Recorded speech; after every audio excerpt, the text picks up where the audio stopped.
grabe po talaga yung kapit ko sa Diyos na tulungan ako.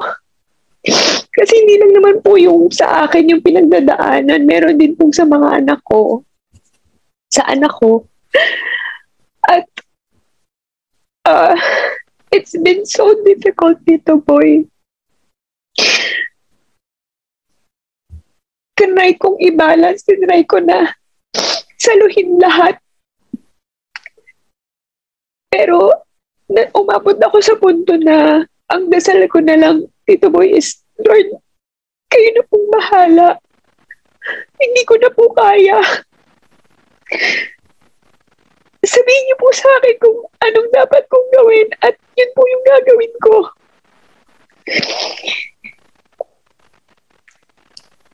Sobrang after itong mga past months, Tito Boy, alam mo, nagpapasalamat po ako sa Diyos na meron akong pinaramdam niya sa akin yung kumbaga peace in my heart na siya lang po makakapagbigay. Na alam kong sinisave niya kami ng mga bata.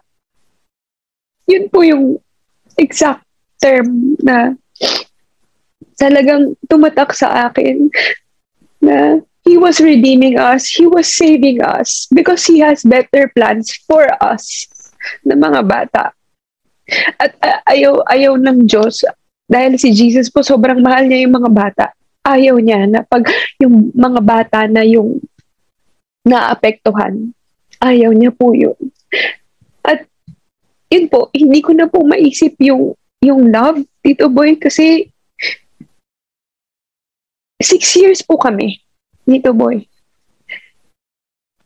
Hindi po madaling kalimutan ang isang relasyon at isang pagmamahal sa tao na 6 years mong nakasama. At hindi naman po ito parang companionship lang o paano po ba ito ilalagay into words, pero hindi po ito, yung naging relasyon naman po namin malalim, Tito Boy.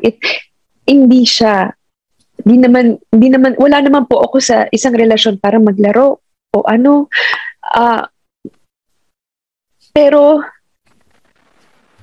ngayon po, Tito Boy, ang nararamdaman ko lang ay kailangan ko na tutukan yung mga bata. Lahat po ng ibang bagay, sarili ko, hindi ko po iniisip ngayon. Lahat po talaga yung mga bata lang yung iniisip ko.